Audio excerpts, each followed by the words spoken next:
नमस्कार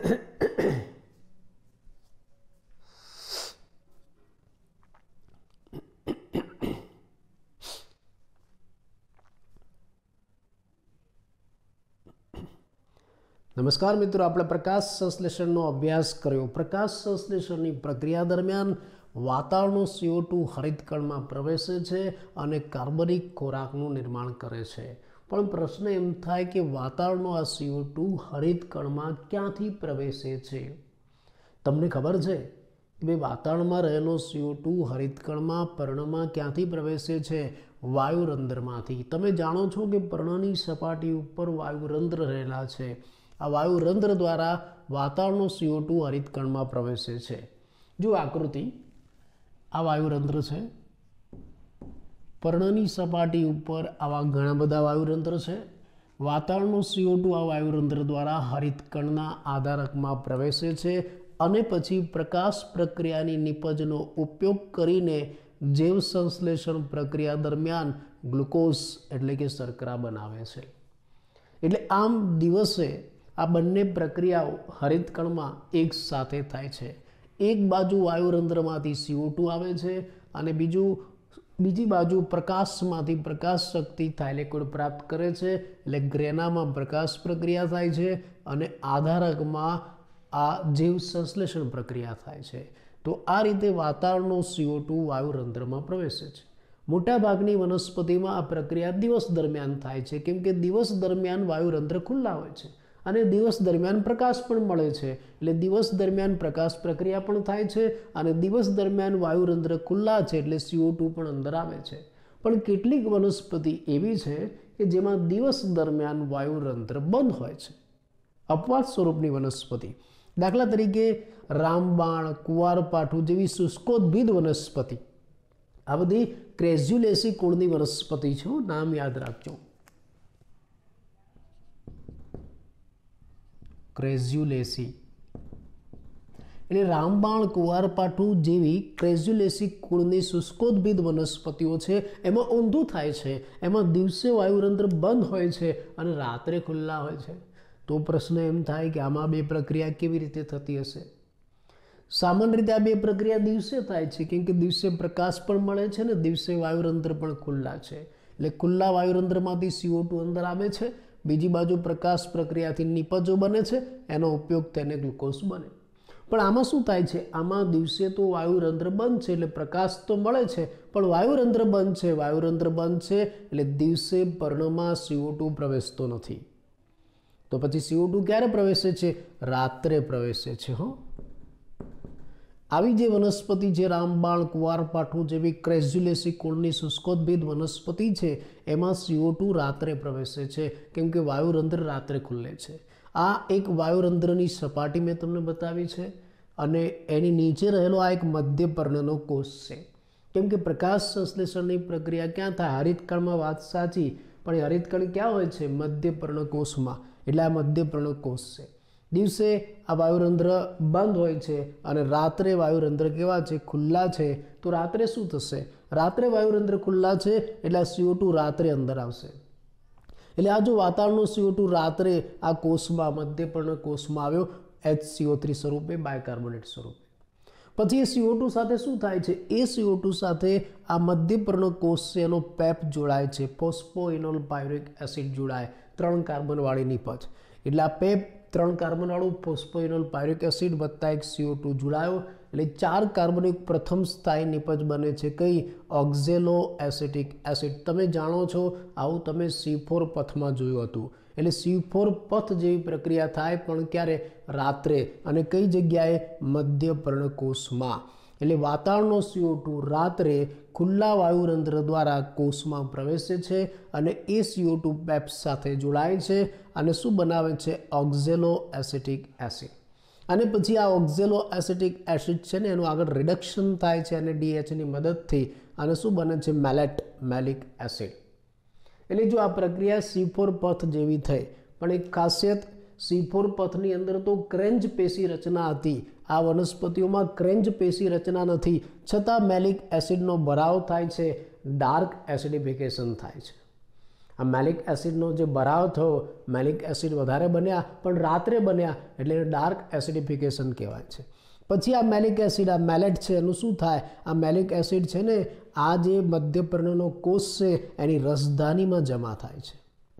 આ રસધાનીમાં જમા થશે, એનો ઉપયોગ નહીં થાય. આખી રાત દરમિયાન આ મેલિક એસિડ રસધાનીમાં પડ્યા રહેશે, એનો સંગ્રહ થશે. પછી શું થાય? એનો ઉપયોગ દિવસે થાય.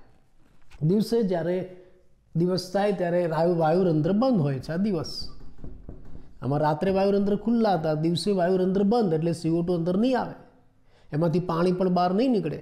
ત્યારે શું થાય છે? દિવસે આ જે રસધાનીમાં સંચય પામેલા મેલિક એસિડ છે એનું વિઘટન થાય છે, એનું ડીકાર્બોક્સિલેશન થાય છે. ડીકાર્બોક્સિલેશન, એમાંથી એક કાર્બન દૂર થાય છે. મેલિક એસિડમાં 4 કાર્બન હતા, એમાંથી એક દૂર થાય એટલે 3 કાર્બનવાળી નિપજ પાયરુઇક એસિડ બને. પાયરેટ એટલે પાયરુઇક એસિડ, પાયરુઇક એસિડ બને છે. અને આ જે એક કાર્બન CO2 સ્વરૂપે છૂટો પડ્યો ક્યાં જશે? એ હરિતકણમાં જશે. અને હરિતકણમાં જઈને ક્યાં વપરાશે? ત્યાં કેલ્વિન ચક્ર થશે, ત્યાં જૈવ સંશ્લેષણ થશે અને એમાંથી સ્ટાર્ચ ખોરાક બનશે. અને આ પાયરુઇક એસિડ જે 3 કાર્બનિક શર્કરા છે એમાં ફોસ્ફેટ જોડાઈને એ પણ સ્ટાર્ચ સાથે એના નિર્માણમાં વપરાય છે. તો અહીંયા CO2 નું સ્થાપન રાત્રે થયું, CO2 કોષમાં રાત્રે આવ્યો, પણ એનો ઉપયોગ ખોરાક બનાવવામાં ક્યારે થયો? દિવસે થયો. કેમ કે ખોરાક ક્યારે બનશે? જ્યારે પ્રકાશ પ્રક્રિયાની નિપજ હશે તો જ ખોરાક બનશે, તો જ કેલ્વિન ચક્ર થશે. પ્રકાશ પ્રક્રિયા તો દિવસે થાય. એટલે દિવસે જ્યારે પ્રકાશ પ્રાપ્ત થયો એટલે આ CO2 એ હરિતકણમાં ગયો અને ત્યાં કેલ્વિન ચક્ર ચાલુ કરી દીધું. એટલે CO2 આવે છે રાત્રે, પણ એનો ઉપયોગ ક્યારે થાય છે? દિવસે. CO2 જે રાત્રે આવે એનો સંગ્રહ ક્યાં થયો? રસધાનીમાં મેલિક એસિડ સ્વરૂપે. એટલે રાત્રે શું થયું? મેલિક એસિડનું નિર્માણ થયું, એસિડિફિકેશન થયું. આ પ્રક્રિયાને આપણે શું કહીશું? એસિડિફિકેશન. અને દિવસે શું થયું? દિવસે આ મેલિક એસિડનું વિઘટન થયું, ડી એસિડિફિકેશન. ડી એસિડિફિકેશન એટલે આમ આ પ્રક્રિયા દરમિયાન ખોરાક બન્યો, જૈવ સંશ્લેષણ થયું, CO2 નું સ્થાપન થયું, પણ કઈ ક્રિયાથી? એસિડિફિકેશન અને ડી એસિડિફિકેશન, જેને એસિડ ચયાપચય કહેવાય. એટલે અહીંયા CO2 નું સ્થાપન થાય છે, ખોરાક બને છે, જૈવ સંશ્લેષણ થાય છે, પણ કઈ રીતે? એસિડિફિકેશનથી, એટલે કે એસિડ મેટાબોલિઝમથી. એસિડ મેટાબોલિઝમ થયું છે. અને કઈ વનસ્પતિમાં? ક્રેઝ્યુલેસી કુળની વનસ્પતિમાં. એટલે આ જે પરિપથ છે એને CAM પથ કહેવાય છે. CAM પથ એટલે શું? CAM પથ એટલે ક્રેઝ્યુલેશન એસિડ મેટાબોલિઝમ પથ. ક્રેઝ્યુલેશન એસિડ મેટાબોલિઝમ પથ, બરાબર ને? એટલે આવું નામ આપ્યું. એટલે આવી કેટલીક વનસ્પતિમાં આ રીતે ખોરાકનું નિર્માણ થાય છે. બીજું તમે જુઓ, આમ તો તમને આ C4 પથ જેવું લાગશે, પણ જો આની અંદર C4 પથની જેમ, C4 વનસ્પતિની જેમ ક્રેન્જ પેશી રચના નથી. હા, આની અંદર પુલકંચુકના કોષો છે, પણ પુલકંચુકના કોષોમાં હરિતકણ નથી. બીજું તમે જુઓ, આની અંદર C4 પથની જેમ 2 વખત CO2 નું સ્થાપન થયું. એક વખત CO2 નું સ્થાપન પેપ્સ સાથે થયું ને ઓક્ઝેલો એસિટિક એસિડ બન્યા, અને બીજી વખત CO2 નું સ્થાપન છે એ RUBP સાથે થયું અને PGA બન્યા. એટલે થાય છે C4 વનસ્પતિ જેવું જ, પણ C4 વનસ્પતિમાં જે 2 વખત CO2 નું સ્થાપન થાય છે ને એ 2 અલગ અલગ કોષમાં થયું હતું. યાદ છે? પહેલું CO2 નું સ્થાપન મધ્યપર્ણ કોષમાં હતું અને બીજું CO2 નું સ્થાપન પુલકંચુકના કોષમાં હતું. અહીંયા 2 વખત CO2 નું સ્થાપન થાય છે, પણ 2 અલગ અલગ કોષમાં નહીં, અલગ અલગ સમયે થાય છે. આમાં પણ 2 વખત CO2 નું સ્થાપન થાય છે CAM પથમાં, C4 ની જેમ જ, પણ 2 અલગ અલગ કોષમાં નહીં, અલગ અલગ સમયે થાય છે. પહેલી વખત CO2 નું સ્થાપન જે થયું એ રાત્રે થયું, અને બીજી વખત CO2 નું સ્થાપન થયું એ દિવસે થયું. આને ક્રેઝ્યુલેશન એસિડ મેટાબોલિઝમ પથ કહેવાય છે. આવી કેટલીક શુષ્કોદ્ભિદ વનસ્પતિમાં જોવા મળે, જેમાં દિવસ દરમિયાન વાયુરંધ્ર બંધ હોય છે અને રાત્રે ખુલ્લા હોય છે. યાદ રાખજો, આ બધું આકૃતિ સાથે તમને MCQમાં પૂછાઈ શકે. તો અહીંયા આપણે જુદી જુદી વનસ્પતિમાં ખોરાક કેવી રીતના બને છે, પ્રકાશ સંશ્લેષણ કેવી રીતના થાય છે એનો અભ્યાસ પૂરો કર્યો કે ભાઈ કેટલીક વનસ્પતિમાં C3 પરિપથ દ્વારા ખોરાક બનશે, કેટલીક વનસ્પતિમાં C4 પરિપથ દ્વારા અને કેટલીક આવી અપવાદ સ્વરૂપની વનસ્પતિમાં CAM પથ ક્રેઝ્યુલેશન એસિડ મેટાબોલિઝમ પથ દ્વારા ખોરાક બનશે। તો અહીંયા આપણે જુદી જુદી વનસ્પતિમાં પ્રકાશ સંશ્લેષણની પ્રક્રિયા પૂરી કરી। ચાલો હવે આપણે પ્રકાશ સંશ્લેષણની પ્રક્રિયા ઉપર અસર કરતા પરિબળોનો અભ્યાસ કરીશું। તમારે કોઈ પણ વનસ્પતિની ઉત્પાદકતા નક્કી કરવી હોય તો એનો પ્રકાશ સંશ્લેષણનો દર નક્કી કરવો પડે અને આ પ્રકાશ સંશ્લેષણનો દર એના ઉપર અસર કરતા પરિબળો ઉપર આધાર રાખે છે। તો ચાલો આપણે આ પ્રકાશ સંશ્લેષણની પ્રક્રિયા ઉપર અસર કરતા પરિબળો જોઈએ। આમ તો ઘણા બધા પરિબળો પ્રકાશ સંશ્લેષણની પ્રક્રિયા ઉપર અસર કરે છે, પણ આપણે એને બે પ્રકારમાં વહેંચી દઈશું, આંતરિક પરિબળ અને બાહ્ય પરિબળ। આંતરિક પરિબળ એટલે વનસ્પતિજન્ય પરિબળ જે વનસ્પતિમાં છે, અને બાહ્ય પરિબળ એટલે પર્યાવરણના પરિબળ જે બહાર પર્યાવરણમાં છે। આ જે આંતરિક પરિબળ છે, વનસ્પતિજન્ય પરિબળ છે, એમાં શાનો સમાવેશ થાય? એમાં પર્ણની સંખ્યા કેટલી છે, પર્ણની ઉંમર, પર્ણવિન્યાસ કેવો છે, મધ્ય પર્ણકોષ કેવા છે, એની ગોઠવણી કેવી છે, એમાં હરિતકણો કેટલા છે, CO2નું સંકેન્દ્રણ કેટલું છે, આ બધી બાબતો એ આંતરિક પરિબળ કહેવાય છે। અને આ આંતરિક પરિબળ આનુવંશિક અથવા તો પૂર્વ અનુકૂલિત હોય છે, પહેલેથી જ નક્કી થયેલા હોય છે, જે વનસ્પતિની વૃદ્ધિ ઉપર અસર કરતા હોય છે। બદલાય છે એ બાહ્ય પરિબળો અગત્યના છે, પર્યાવરણના પરિબળો જેમાં પ્રકાશ, તાપમાન, CO2 સંકેન્દ્રણ, પાણી, ઓક્સિજન વગેરેનો સમાવેશ થાય। હવે પ્રકાશ સંશ્લેષણની જે પ્રક્રિયા થાય ને એમાં બધા જ બાહ્ય પરિબળો એક સાથે અસર કરે છે। દાખલા તરીકે આ પ્રકાશ સંશ્લેષણની પ્રક્રિયા, તો એના ઉપર પ્રકાશની પણ અસર થાય, તાપમાનની પણ થાય, CO2ની, પાણીની, O2ની, બધાની એક સાથે અસર થાય છે। તો આમાં કોની કેવી અસર છે, કોણ આમાં લિમિટિંગ ફેક્ટર છે, આપણને કેવી રીતના ખબર પડે? બધા એક સાથે અસર કરશે, પણ એમાંથી કયું લિમિટિંગ ફેક્ટર છે, સીમાંતક પરિબળ છે, એ કેવી રીતના નક્કી થાય?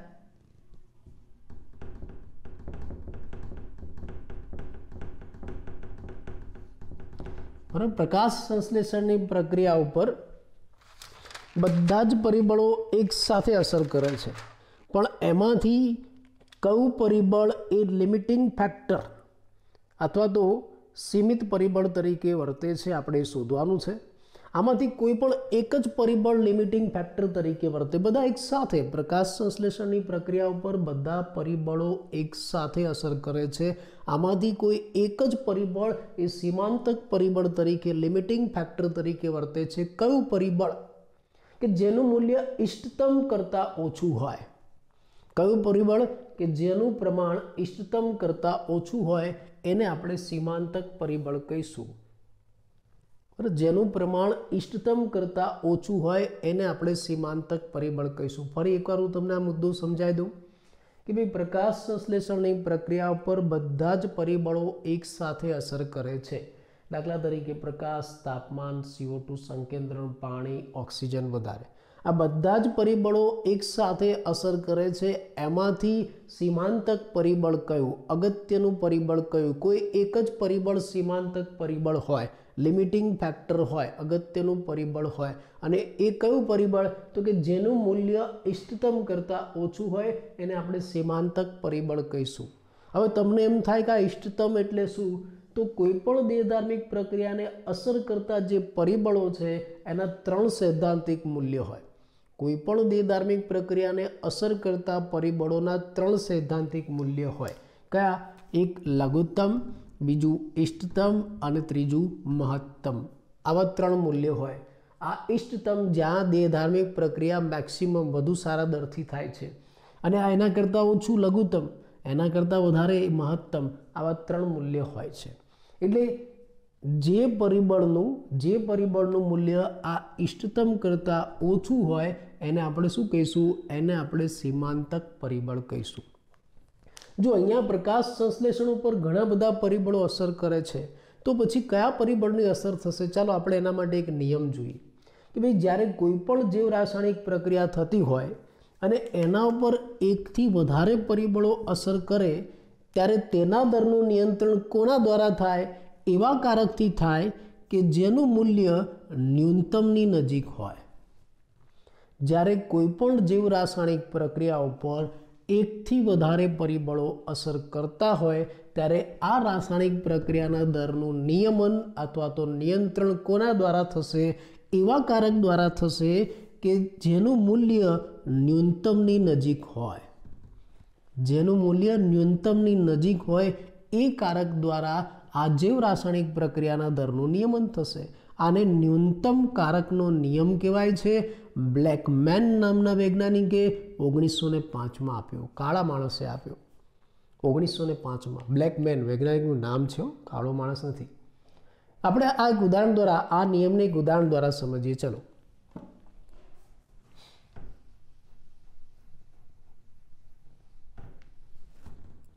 માન લો કે આપણી પાસે એક લીલું પર્ણ છે.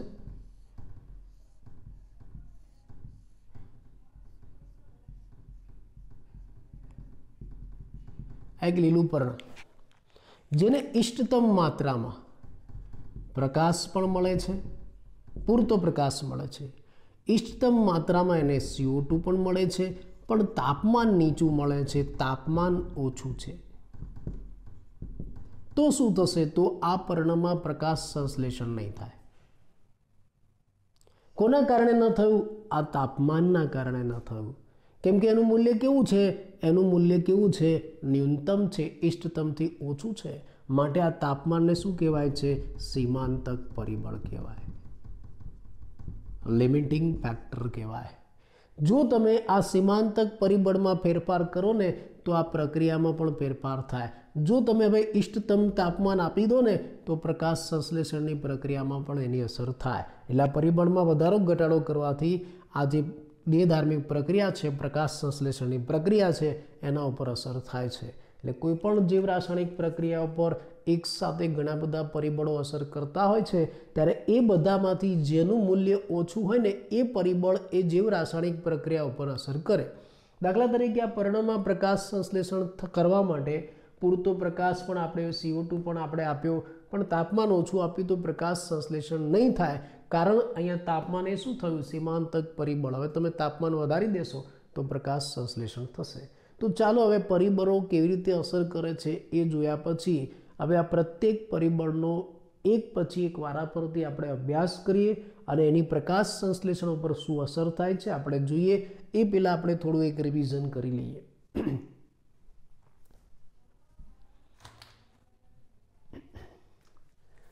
જો આપણે જોયું કે સામાન્ય રીતે પ્રકાશ સંશ્લેષણ દરમિયાન વાતાવરણમાંથી CO2 હરિતકણમાં પ્રવેશે છે અને CO2ની મદદથી આ ગ્લુકોઝ શર્કરાનું નિર્માણ થાય છે, જેમાં પ્રકાશ પ્રક્રિયાની નીપજ વપરાય. પણ પ્રશ્ન એવો થયો કે આ CO2 ક્યાંથી આવે? આ CO2 પર્ણના વાયુરંધ્રમાંથી આવે. વાયુરંધ્ર દ્વારા આ CO2 હરિતકણના આધારકમાં આવે છે અને આ વાયુરંધ્ર મોટે ભાગે દિવસે ખુલ્લા હોય છે. એટલે દિવસે વાયુરંધ્ર દ્વારા વાતાવરણમાંથી CO2 અંદર આવે અને દિવસે પ્રકાશ હોય છે, એની મદદથી પ્રકાશ પ્રક્રિયા થાય. પણ કેટલીક વનસ્પતિ એવી છે કે જેમાં દિવસ દરમિયાન વાયુરંધ્ર બંધ હોય છે અને રાત્રે ખુલ્લા હોય છે. તો પછી હવે આમાં શું થશે? આમાં CO2નું સ્થાપન રાત્રે થશે. CO2 પર્ણમાં રાત્રે પ્રવેશે છે. દાખલા તરીકે CO2 રાત્રે પર્ણમાં આવ્યા. ક્યાં આવ્યા? મધ્ય પર્ણકોષમાં. ત્યાં શું થશે? આ CO2નું સ્થાપન થશે પહેલી વખત કોની સાથે? પેપ્સ સાથે. અને શું બનાવશે? ઓક્ઝેલો એસિટિક એસિડ. પછી એનું રિડક્શન થઈને શું બને છે? મેલિક એસિડ. પણ એ મેલિક એસિડ ક્યાંય વપરાતા નથી, એનો સંગ્રહ થાય છે ક્યાં? રસદાનીની અંદર. આખી રાત દરમિયાન, આખી રાત્રિ દરમિયાન એ રસદાનીની અંદર મેલિક એસિડ જમા રહે છે. અહીંયા એસિડ બનવાની પ્રક્રિયા થઈ એટલે એને ડાર્ક એસિડિફિકેશન એવું કહેવાય છે. અને આ પ્રક્રિયા C4 પથ જેવી છે, પણ અહીંયા ક્રેન્જ પેશી રચના નથી. પછી શું થશે? દિવસે જ્યારે વાયુરંધ્ર બંધ થઈ જાય છે ત્યારે CO2 અંદર નહીં આવે, ત્યારે આ જે રસદાનીમાં રહેલો મેલિક એસિડ છે એનું વિઘટન થશે. આ એસિડ તૂટી જશે, ડીએસિડિફિકેશન, એનું ડીકાર્બોક્સિલેશન થશે, એક CO2 છૂટો પડશે અને 3 કાર્બનયુક્ત નિપજ પાયરુવિક એસિડ બનશે. આ CO2 ક્યાં જશે? હરિતકણમાં. અને ક્યાં વપરાશે? કેલ્વિન ચક્રમાં. અહીંયા ખોરાક બનશે. એટલે અહીંયા 2 વખત CO2નું સ્થાપન થયું, એક રાત્રે અને બીજું દિવસે. એટલે આ જે મેલિક એસિડ રસદાનીમાં સંચય પામ્યા હતા દિવસે વપરાય છે હરિતકણમાં, અને ખોરાક બનાવે છે. અહીંયા C4 વનસ્પતિની જેમ 2 વખત CO2નું સ્થાપન થયું, પણ C4 વનસ્પતિમાં જે 2 વખત CO2નું સ્થાપન થાય છે 2 અલગ અલગ કોષમાં થાય છે. પેલું મધ્યપર્ણ કોષમાં અને બીજું પોલકંચુકના કોષમાં. અહીંયા બધી જ પ્રક્રિયા ખાલી મધ્યપર્ણ કોષમાં જ થાય છે, પણ ફરક શું છે? સમયગાળાનો. પેલું CO2નું સ્થાપન રાત્રે થયું અને બીજું દિવસે થયું છે. આને ક્રેઝ્યુલેશન એસિડ મેટાબોલિક પથ કહેવાય છે, કેમ કે ક્રેઝ્યુલેસી કુળની વનસ્પતિમાં જોવા મળે છે. તો આ રીતે જુદી જુદી વનસ્પતિમાં અલગ અલગ પ્રકારે પ્રકાશ સંશ્લેષણ થાય અને ખોરાક બને, કાં તો C3 પથ દ્વારા, કાં તો C4 પથ દ્વારા, કાં તો CAM ક્રેઝ્યુલેશન એસિડ મેટાબોલિઝમ દ્વારા. અહીંયા પ્રકાશ સંશ્લેષણનો અભ્યાસ પૂરો કર્યા પછી હવે આપણે એના ઉપર અસર કરતા પરિબળોની વાત કરીશું. કેમ કે તમારે કોઈ પણ વનસ્પતિ હોય, ખેતરો વગેરેમાં એની ઉત્પાદકતા નક્કી કરવી હોય તો તમારે પ્રકાશ સંશ્લેષણનો દર નક્કી કરવો પડે. અને આ પ્રકાશ સંશ્લેષણનો દર કેવી રીતે નક્કી થાય એના ઉપર અસર કરતા પરિબળોની મદદથી મુખ્ય 2 પ્રકારના પરિબળો છે, આંતરિક પરિબળો અને બાહ્ય પરિબળો. આંતરિક પરિબળો એટલે વનસ્પતિની અંદર રહેલા વનસ્પતિજન્ય પરિબળો અને બાહ્ય પરિબળો એટલે બહારના પર્યાવરણના પરિબળો. આંતરિક પરિબળોમાં શેનો સમાવેશ થાય? પર્ણની સંખ્યા છે, પર્ણની ઉંમર, પર્ણ વિન્યાસ, મધ્યપર્ણ કોષ, એમાં રહેલા હરિતકણોની સંખ્યા, CO2નું સંકેન્દ્રણ, આ બધી બાબતો ઉપર આધાર રાખે છે. અને આ જે બધા પરિબળો છે એ આનુવંશિક કે પૂર્વ અનુકૂલિત, પૂર્વ નિર્ધારિત છે, બદલાતા નથી અને વૃદ્ધિ આધારિત એમાં ફેરફાર થતો હોય છે. જ્યારે આ બાહ્ય પરિબળો છે, પ્રકાશ, તાપમાન, CO2, પાણી, ઓક્સિજન એ સતત બદલાતા રહે છે, તો એની પ્રકાશ સંશ્લેષણની પ્રક્રિયા પર કેવી અસર થાય આપણે જોઈએ.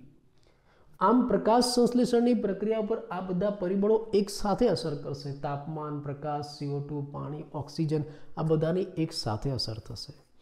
પણ એમાંથી કયું પરિબળ એ સીમાંતક પરિબળ તરીકે વર્તે છે, લિમિટિંગ ફેક્ટર તરીકે વર્તે છે, આપણે શોધવાનું છે.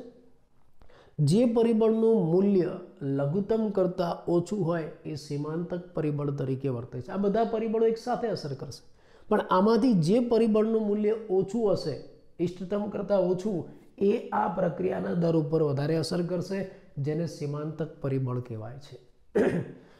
આપણે એક વ્યાખ્યા બનાવી શકીએ છીએ.